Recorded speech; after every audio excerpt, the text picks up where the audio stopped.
Bismillahirrahmanirrahim. Assalamualaikum warahmatullahi wabarakatuh.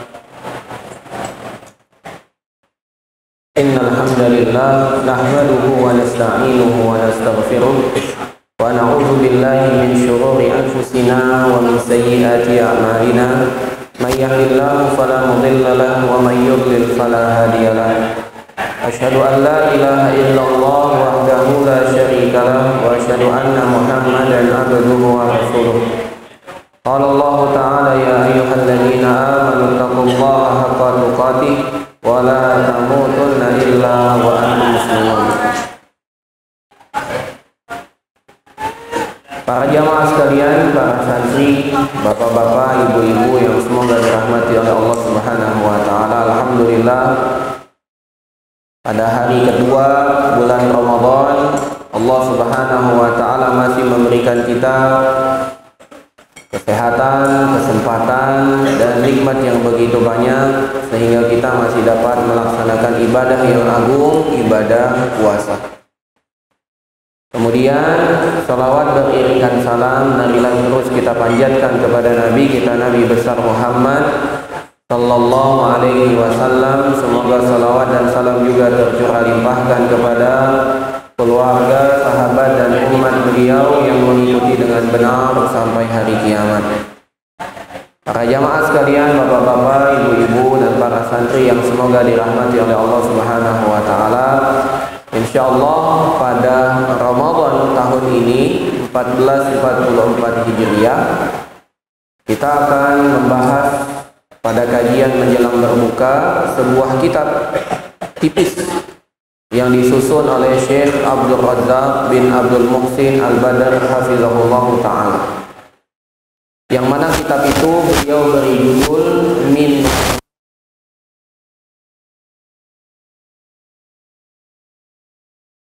Lisyabab,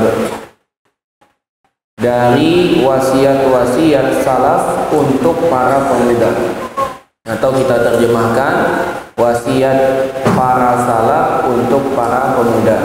Ini wasiat salafus saleh untuk para pemuda. Sebelum kita masuk pada kitab ini, kita akan berkenalan terlebih dahulu dengan penulisnya. Siapakah Syekh Abdul Razzaq bin Abdul Muhsin Al-Badr tersebut? Para jamaah sekalian yang semoga dimuliakan oleh Allah Subhanahu wa taala. Penulis kitab ini bernama Abdul Razzaq bin Abdul Muhsin Al-Badr hafizahullah ta'ala. Beliau adalah putra dari salah seorang ulama di kota Madinah. Bahkan bukan hanya ulama, bahkan ayah beliau adalah ahli hadis di kota Madinah. Ayah beliau bernama Abdul Muhsin Al-Abbad Al-Badr. Namanya Abdul Muhsin Al-Abbad Al-Badr. Dan alhamdulillah dua-duanya, baik Syekh Abdul Razzaq ataupun ayahandanya itu masih hidup. Masih hidup. Dan masih mengajar secara rutin di Masjid Nabawi kota Madinah. Dua-duanya.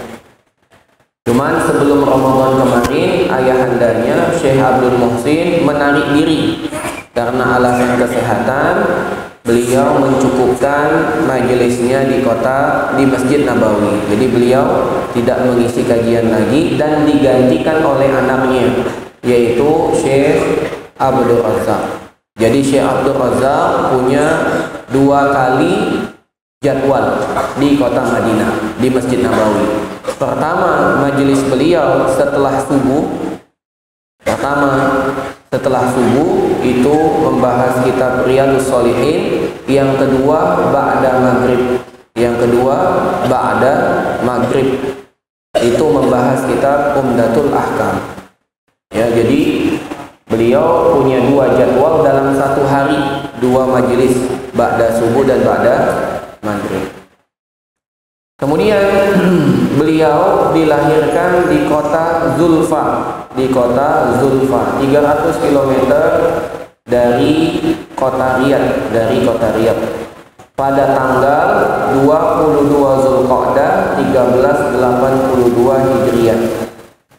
Pada tanggal 22 Zulqa'dah 1382 Hijriah atau bertepatan dengan 17 April 1963. 17 April 1963. Riwayat pendidikan beliau belajar dari kecil, diasuh oleh orang tua beliau, oleh nenek beliau, dan oleh kakek beliau dan oleh ayah beliau. Kemudian melanjutkan kuliah di perguruan tinggi di Universitas Islam Madinah di kota Madinah Al-Munawwarah, dari S1 sampai doktor, dari S1 sampai S3.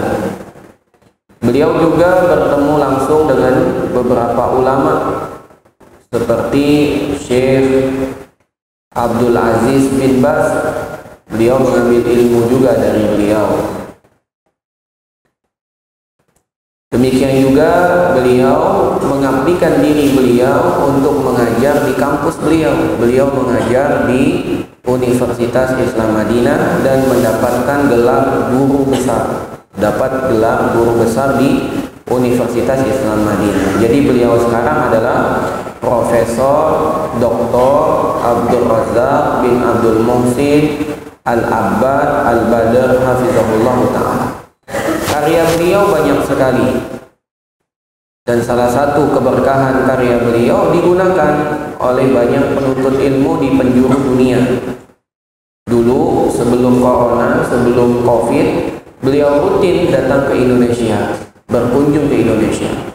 Beliau pernah ke Jakarta sering berkali-kali, pernah ke Jawa, baik Jawa Timur ya ataupun Jawa Tengah. Beliau juga pernah ke Makassar. Beliau juga pernah ke Pekanbaru, Sumatera, dan itu merupakan dakwah beliau. Jadi beliau tidak mencukupkan diri berdakwah di Masjid Nabawi, namun beliau juga tetap berdakwah di luar negeri beliau. Bahkan beliau datang ke Indonesia, beliau juga datang ke Afrika dan belahan dunia yang lain untuk menyebarkan agama ini. Baik, jamaah sekalian rahimani wa rahimakumullah. Itu mungkin beberapa biografi beliau yang singkat, ya. Dan beliau termasuk ulama yang menggabungkan antara ilmu dan amal. Menggabungkan antara ilmu dan amal. Dan itulah mungkin salah satu sebab keberkahan ilmu beliau. Salah satu amalan yang beliau lakukan adalah beliau sangat memuliakan ayahandanya. Beliau sangat memuliakan ayahandanya. Beliau setiap kali Syekh Abdul Muhsin datang ke Masjid Nabawi, maka beliaulah yang menuntun beliau dan memegang sendal beliau. Jadi dipegang. Kalau ayahnya ingin sendal, langsung ditaruh di depan kakinya. Begitu selesai langsung diambil. Bayangkan, itu sudah profesor, doktor, ya. Itu ayah beliau, sendalnya ditaruh di depan kaki ayahnya sehingga dengan mudah ayahnya dapat menggunakannya. Padahal sudah profesor, doktor. Maka kita yang ilmunya belum seberapa, ya, maka harus lebih berbakti lagi dengan orang tua kita. Baik, sekarang kita masuk ke muqaddimah kitab ini. Kitab Wasiat Salaf untuk para pemuda. Beliau memulai kitabnya dengan mengucapkan Bismillahirrahmanirrahim. Alhamdulillahi rabbil alamin wa asyhadu an la ilaha illallah wahdahu la syarikalah wa asyhadu anna Muhammadan abduhu wa rasuluhu sallallahu wa sallama alaihi wa ala alihi wa sahbihi ajma'in. Kemudian beliau melanjutkan amma ba'du. Fala yakhfa anna marhalatasy syababi marhalatun muhimmatun jiddan. Tidak tertutup lagi, bukan hal yang tidak diketahui, bukan rahasia lagi bahwasannya masa muda pemuda itu merupakan masa yang begitu penting fi hayatil insan, dalam kehidupan manusia. li'annaha marhalatul quwwati wan nasyad. Karena masa muda adalah masa di mana kekuatan dan semangat berkumpul. Wa suhulatil harakah, mudah bergerak, aktivitasnya mudah, energi. Wa quwwatil a'dha, dan anggota tubuhnya juga kuat. Wa salamatul hawas, dan semua anggota badannya masih kuat, melihatnya masih kuat, memegang masih kuat, melangkah masih kuat, ya. Bainama idza kabura, berbeda kalau sudah sepuh, kalau sudah mulai tua. Tad'ufu minhu hawasuhu wa quwwatuhu. Kalau sudah tua maka lemah, panca inderanya sudah mulai berkurang, giginya sudah mulai rontok, matanya sudah mulai kabur, memegangnya sudah tidak kuat lagi, ya, berbeda. Wa qad awla al-islamu hadhil marhala ihtimaman khassa, dan Islam telah memberikan perhatian yang begitu besar pada masa muda ini. Wa ri'ayatan 'azimatan wa ja'at an-nususu mu'akkidatan 'ala idhami sya'ni hadhil marhala, dan dalil-dalil begitu banyak datang untuk menguatkan akan pentingnya masa ini, yaitu masa muda. Faqad hassa nabiyuna sallallahu alaihi wasallam 'alal mubadarati lil irtinamiha, dan Nabi sungguh telah memberikan motivasi, Nabi telah menyemangati untuk bersegera memanfaatkan masa muda, bersegera memanfaatkan masa muda. Wal hadari min idha'atiha, dan Nabi memberikan wanti-wanti, Nabi telah memberikan wanti-wanti peringatan, jangan sampai kita menyia-nyiakan masa muda ini. Karena masa muda ini, jamaah sekalian, begitu singkat, begitu singkat, dan biasanya orang tiba-tiba dia muda, tiba-tiba sudah tua. Kalau kita lihat masa kehidupan seseorang, maka ketika dia masuk usia pemuda, masuk usia remaja, banyak hal yang datang kepada dia. Dia ingin mencoba segala hal, pengen naik gunung, pengen nyelam lautan, ya, pengen jogging, pengen barbel, pengen semua, ya. Sehingga dia disibukkan dengan banyak perkara, lupa dari perkara yang paling penting. Dia ingin mencoba. Fokusnya ingin bekerja, meniti karir. Tapi dia lupa bahwasanya masa muda itu tidaklah lama, sebentar. Begitu dia sudah tua, ingin menikmati hasilnya, ternyata dia sudah tidak seperti masa mudanya. Rasa menikmatinya pun tidak seperti masa muda. Inilah kebanyakan manusia luput dan lalai darinya. Maka orang yang cerdas adalah orang yang bersegera bagaimana dia dapat memanfaatkan masa mudanya, sehingga ketika sejak dia muda dia telah menikmati ketaatan kepada Allah Subhanahu wa taala. Ketika dia muda dia telah memanen hasil dari jerih payahnya taat beribadah kepada Allah Subhanahu wa taala. Kemudian Syekh Abdul Razak membawakan hadis. Beliau mengatakan wa an ibni Abbas radhiyallahu anhu, dari sahabat Abdullah ibnu Abbas. Qala, dia berkata, qala Rasulullah sallallahu alaihi wasallam li rajulin, Nabi sallallahu alaihi wasallam pernah bersabda kepada seorang lelaki.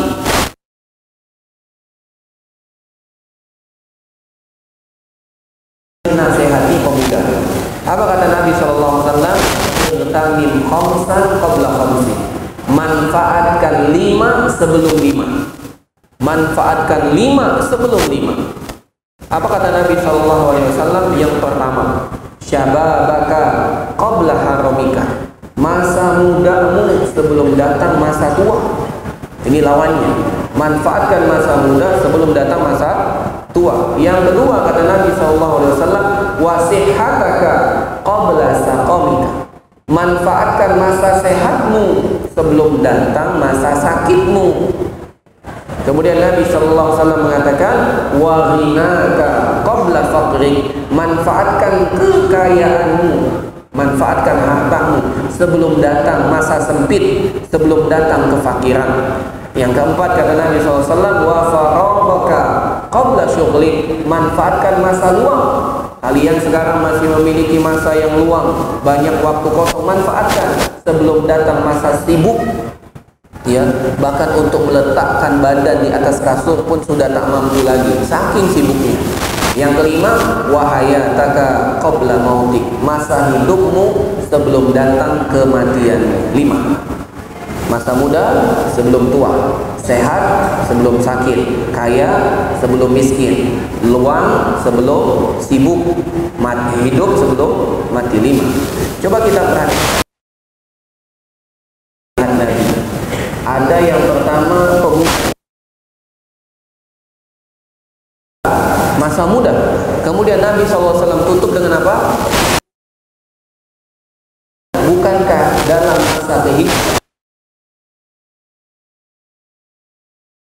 masa muda kan anak lahir, bayi, besar, dewasa,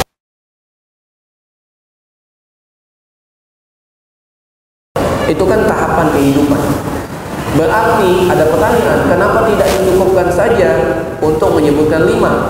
Sehat sebelum sakit, kaya sebelum miskin, kemudian lapang sebelum sibuk, ya, waktu luang sebelum sibuk, dan hidup sebelum mati. Kenapa? Karena di dalam kehidupan ada masa muda. Ternyata Nabi tidak mencukupkan itu. Kenapa? Karena pentingnya masa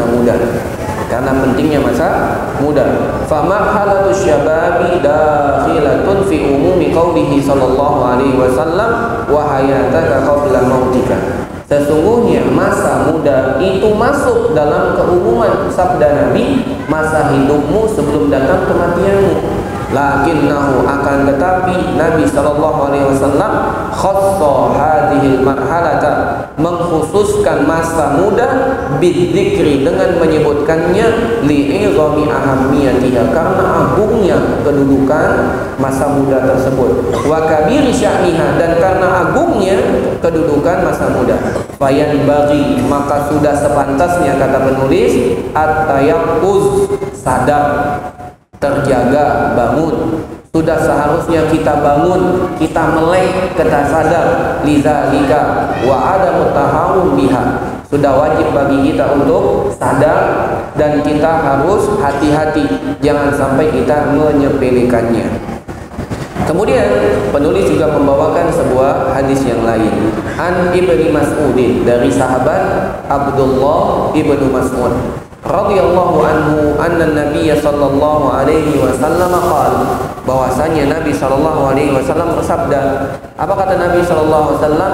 La tazalu au la tazulu qadamu ibni Adam, tidak akan bergeser, tidak akan bergerak, qadamu ibni Adam, kaki seorang anak Adam, yaumul qiyamati, nanti pada hari kiamat, kaki anak Adam tidak bergeser di hari kiamat. Min indi rabbihi, dari sisi Tuhannya, hatta yus'ala an khamsin, sampai ditanya tentang 5 perkara. Tentang 5 perkara. Apa saja? Kemudian Nabi SAW menjelaskan yang pertama, wa an umrihi, dia akan ditanya tentang umurnya, fima afna,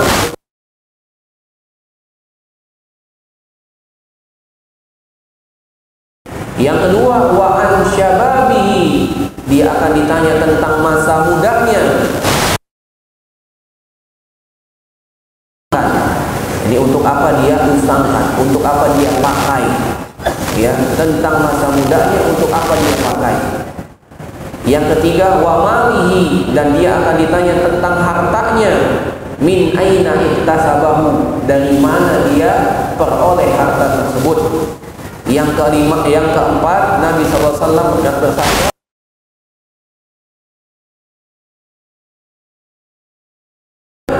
kemana dia sedekahkan, kemana dia gunakan. Dan yang kelima, wa madza amila fi ma'alima, dia akan ditanya tentang apa yang dia telah kerjakan dari ilmu yang dia ketahui. 5. Jadi kita tidak akan pernah bergeser di hari kiamat dari sisi Tuhan kita, Allah, kecuali kita ditanya tentang 5. Yang pertama, tentang umur kita, untuk apa kita habiskan. Yang kedua, kita akan ditanya tentang masa muda kita, untuk apa kita gunakan. Kita akan ditanya tentang Apa yang ketiga? Yang ketiga tentang apa? Tentang harta kita. Dari mana kita dapati? Yang keempat, kita akan ditanya lagi tentang harta kita, kemana kita gunakan, kita habiskan. Yang kelima, tentang ilmu kita, apa yang telah kita amalkan dari ilmu kita. Kemudian penulis mengatakan, fa'akhbaran Nabi sallallahu alaihi yaumal qiyamati an hayatihi bi su'alaini. Nabi SAW mengabarkan bahwasanya seseorang akan ditanya nanti di hari kiamat tentang dua perkara dari kehidupannya. Tentang dua perkara dari kehidupannya. Yang pertama, an hayatihi umuman. Seorang manusia akan ditanya tentang kehidupannya secara umum. Secara umum kehidupannya akan ditanya min awwaliha ila akhiriha, dari pertama kali dia lahir sampai terakhir kali dia meninggal, semua akan ditanya. Makanya buku catatan manusia itu begitu tebal, tebal sekali. Saking tebalnya, semua yang kita lakukan semua tercatat. Yang mana kita sering baca di hari Jumat dalam firman Allah di dalam surat Al-Kahfi. Kata Allah Subhanahu wa taala, "Ma li hadzal kitab la yughadiru shaghiratan wala kabiratan illa ahsaha." Kitab apa ini? Kitab yang tidak meninggalkan sedikit pun, baik yang kecil apalagi yang besar, semuanya dihitung di dalam kitab itu. Kita kira bahwasanya kita berbisik tidak dicatat, dicatat. Kita kira bahwasanya kita mengumpat tidak dicatat, dicatat.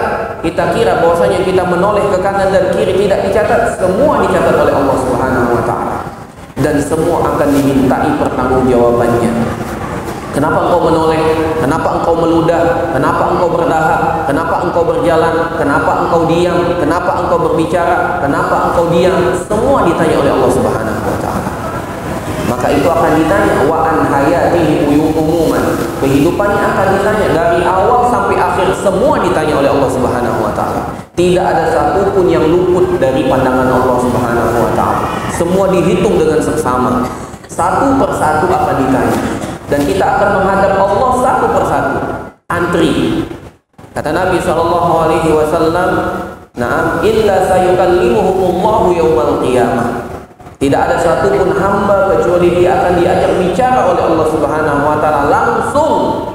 Laisa bainahu wa bainallahi turjuman. Tidak ada pelantara, tidak ada penerjemah antara dia dengan Allah. Langsung ditanya. Yang kedua, kata penulis, wa an marhalatis syabab. Tentang kehidupan akan ditanya dua. Pertama, kehidupan secara umum. Yang kedua, wa an marhalatis syababi khususan. Allah akan bertanya tentang masa muda secara khusus. Maka pertanyaan tentang masa muda akan lebih detail lagi daripada masa selain muda. Ma'annahu idza su'ila an hayatihi fa inna marhalatas syababi dakhilatun fiha. Padahal kalau seandainya Allah mencukupkan bertanya tentang kehidupan, tentunya masa muda masuk dalam kehidupan. Namun Allah Subhanahu wa taala tidak membiarkannya. Nabi SAW mengkhususkan bahwasanya masa muda akan ditanya oleh Allah Subhanahu wa taala. Lakinnahu yus'alu yaumal qiyamah anha su'alan khasan.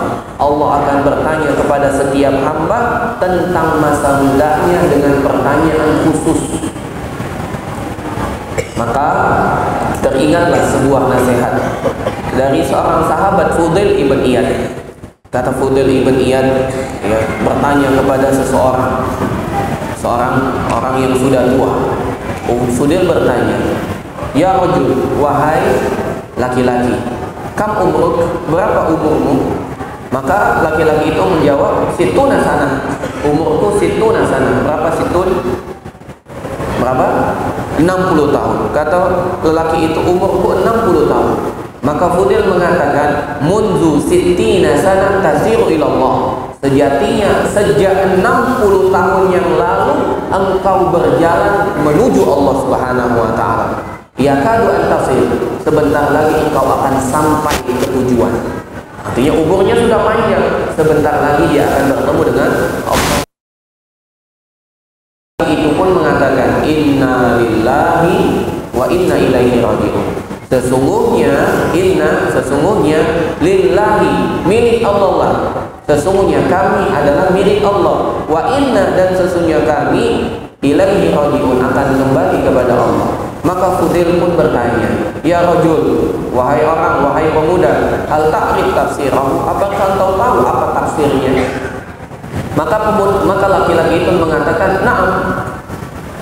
Inna lillahi abdan Allah wa inna ilaihi raji'un, dan sesungguhnya wa inni ilaihi raji'un, dan aku pasti akan kembali kepada Allah. Maka Fudail mengatakan, kalau seandainya engkau tahu bahwasanya engkau akan kembali kepada Allah, maka hendaklah engkau ketahui bahwasanya engkau akan berada di hadapan Allah Subhanahu wa taala. Wa'lam annahu mawqufun baina yaday rabbih. Ketahuilah orang yang akan kembali kepada Allah akan diletakkan di hadapan Allah, akan berada di hadapan Allah. Dan barang siapa yang yakin bahwasanya dia akan berada di hadapan Allah, hendaklah dia yakin dia akan ditanya, bukan hanya di hadapan Allah, namun dia akan ditanya oleh Allah Subhanahu wa taala. Kemudian Fudail mengatakan, dan barang siapa yakin bahwasanya dia akan ditanya oleh Allah Subhanahu wa taala, fal yu'id dari su'ali jawaba, hendaklah dia mempersiapkan semua jawaban-jawaban atas pertanyaan yang akan ditanya oleh Allah Subhanahu wa taala kepada dirinya. Jadi jamaah sekalian, kita belajar bukan hanya untuk sebagai wawasan, namun kita belajar dalam upaya mempersiapkan jawaban pada pertanyaan yang nanti akan ditanyakan kepada kita di hari kiamat. Di mana di hari kiamat lisan sudah tidak bisa lagi membela orang yang memilikinya. Lisan keluh, lisan dikunci oleh Allah Subhanahu wa taala. Yang berkata di hari kiamat tangannya, yang berkata di hari kiamat kulitnya, yang berkata di hari kiamat anggota tubuhnya. Bagaimana yang Allah Subhanahu wa taala kabarkan di dalam surah Yasin, kata Allah Subhanahu wa taala, di hari kami tutup lisan mereka dan kami akan ajak bicara kulit-kulit mereka dan tangan-tangan mereka. Wa tukallimuna aydihim wa tashhadu arjuluhum bima kanu yaksibun. Kami akan minta pertanyaan itu dijawab oleh tangan-tangan dan kaki mereka tentang apa yang telah mereka amalkan. Maka jamaah sekalian, Allah akan bertanya tentang umur kita, dan Allah akan bertanya secara khusus tentang masa muda kita. Kemudian penulis mengatakan, walihada, oleh karena itu, yanbaghi ala syabbi, sudah sepatutnya bagi seorang pemuda an yantabiha, untuk memberikan perhatian, untuk berhati-hati li ahamiyati hadhil marhalah, karena begitu pentingnya masa muda ini. Wa yatadzakkar daiman, dan hendaklah dia selalu ingat anna rabbahu azza wa jalla, bahwasanya Allah Tuhannya sayas'aluhu, akan mempertanyakannya, akan bertanya kepadanya yaumul qiyamah, pada hari kiamat, madza amila fiha, apa yang dia amalkan pada masa muda tersebut. Idofatan ila su'ali, sebagai tambahan dari pertanyaan an amalihi fi umrihi, tentang amalnya dari umurnya. Allah akan bertanya tentang masa muda secara detail, secara lebih khusus, tambahan dari pertanyaan tentang umur kita. Al-mutadamminu li marhalati syab, li'annaha marhalatul quwwati wan nasyad. Kenapa? Karena masa muda ini adalah masa di mana kekuatan dan aktivitas yang begitu semangat. Yusril harakah, mudah kita beraktivitas. Wa quwwatil a'dha, anggota tubuh kita masih kuat-kuat. Waqti malil hawas, dan panca indera kita masih sempurna. Nah, walihada, oleh karena itu hasan Nabi sallallahu alaihi wasallam syababa, Nabi sallallahu alaihi wasallam memberikan motivasi untuk pemuda, kama fi hadis sabiq, bagaimana hadis yang tadi kita baca, ala inami hadhil marhala, untuk memanfaatkan masa muda ini irtinaman aziman, dengan memanfaatkannya dengan sebaik-baiknya. Wa ausa alaihi salatu wassalam, dan Nabi sallallahu alaihi wasallam memberikan wasiat ala aidan ahlal ini, Nabi sallallahu alaihi wasallam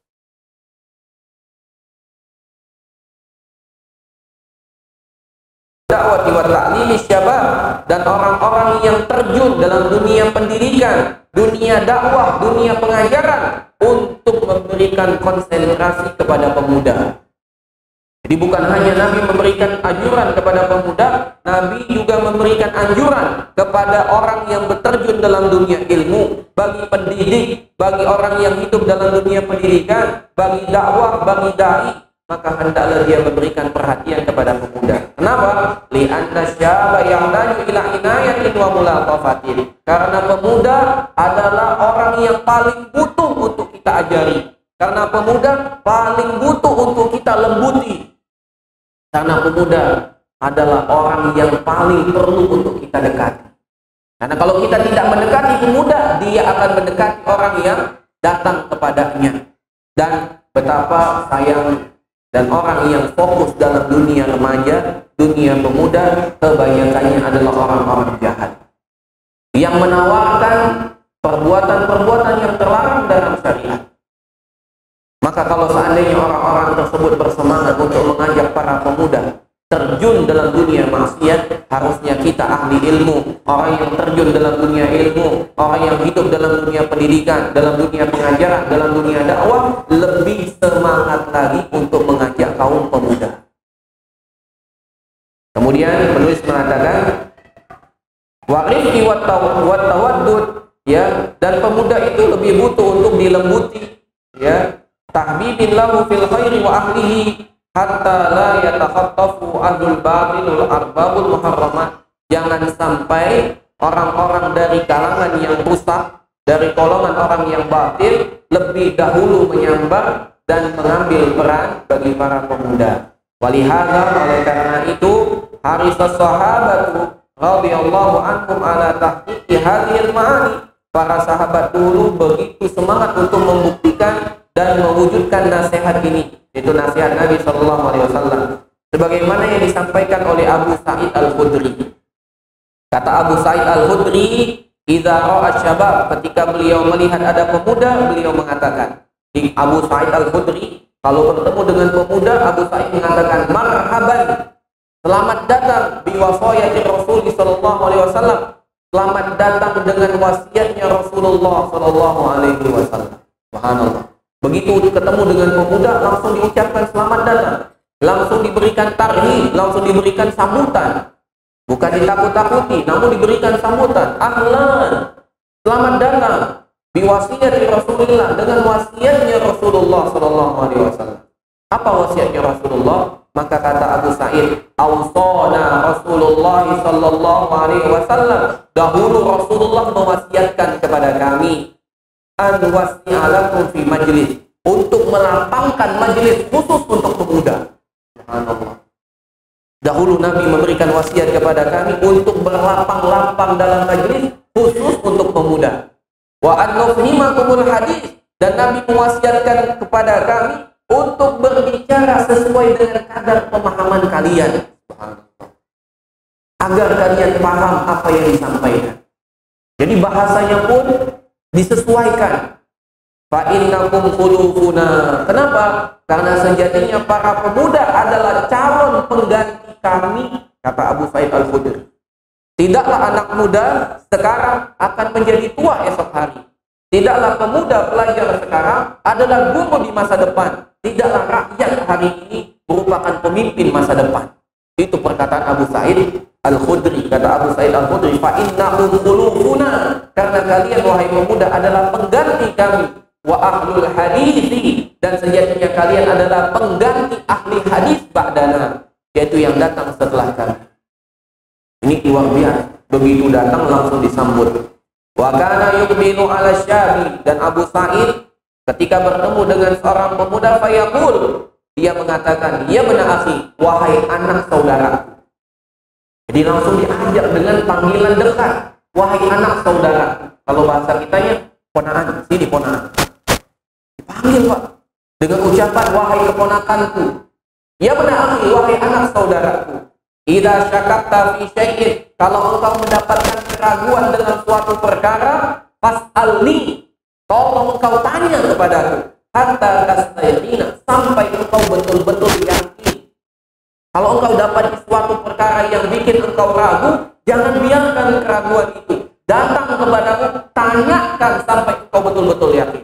Fa innaka in tasrif 'alal yaqini ahabbu ilayya. Karena ketika engkau berpaling pulang dari sisiku dalam kondisi engkau sudah yakin, tidak ada keraguan, lebih aku cintai daripada engkau pulang namun engkau masih memiliki keraguan dalam dirimu.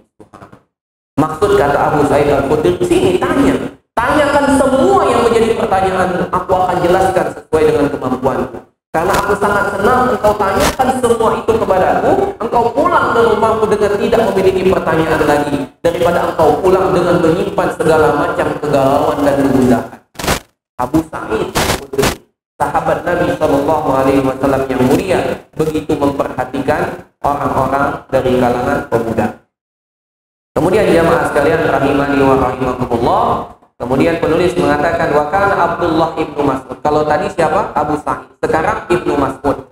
Ibnu Mas'ud ketika beliau melihat pemuda, idza ra'a syababa yatlubuna al-ilm, ketika Ibnu Mas'ud melihat ada pemuda yang menuntut ilmu, beliau mengatakan, marhaban, selamat datang ya nabiil hikmati wa masabihi zulam. Selamat datang wahai mata air hikmah dan pelita kegelapan. Bulqanifiyah, yang pakaian baju sederhana. Juludil qulub, hatinya bersih. Fulusil buyut, ya, yang menerangi rumah. Dan raihani kulli qabilatin, dan menjadi kebanggaan setiap kabilah. Jadi dipuji pemuda ketika dipuji dengan pujian yang luar biasa oleh Abdullah ibnu Mas'ud radhiyallahu anhu. Kemudian terakhir kata penulis, wa wasaya salaf rahimahullahu taala lisyabi wa inayatu bihadil marhala katsiratun jidda. Sejatinya wasiat-wasiat kaum salaf tentang masa muda begitu banyak, atau untuk pemuda begitu banyak. Bihadil risalah, dan insyaallah dalam kitab ini intaqaitu jumlatan minha, aku ambil sebagian wasiat saja, ma'a ta'liqin yasirin ala kulli wasiyatin, dengan memberikan sedikit catatan pada setiap wasiat yang disampaikan. Inilah pertemuan pertama kita sebagai muqaddimah. Insyaallah wasiat-wasiat selanjutnya akan kita bacakan pada pertemuan berikutnya. Wassallallahu ala nabiyyina Muhammadin wa ala alihi wa sahbihi ajma'in. Semoga Allah Subhanahu wa taala terima amal ibadah kita hari ini, dan jangan lupa kita berdoa, Pak. Setiap kali kita selesai beribadah kita berdoa, Allahumma taqabbal minna innaka antas samiul alim wa tub alaina innaka antat tawwabur rahim. Kita berdoa kepada Allah, dan jangan sampai ada salah seorang dari kita begitu yakin amal ibadahnya diterima sehingga dia sombong. Jangan. Harusnya setiap kali kita beribadah kita takut, khawatir. Jangan sampai amalan ibadah kita tidak diterima oleh Allah. Kita angkat tangan kita memohon kepada Allah agar puasa kita hari ini, agar tilawah Al-Quran kita hari ini, agar doa yang kita panjatkan hari ini diterima oleh Allah Subhanahu wa taala dan menjadi pemberat timbangan kita di akhirat kelak. Wallahu a'lam bishawab. Kita tutup dengan doa kafaratul majlis.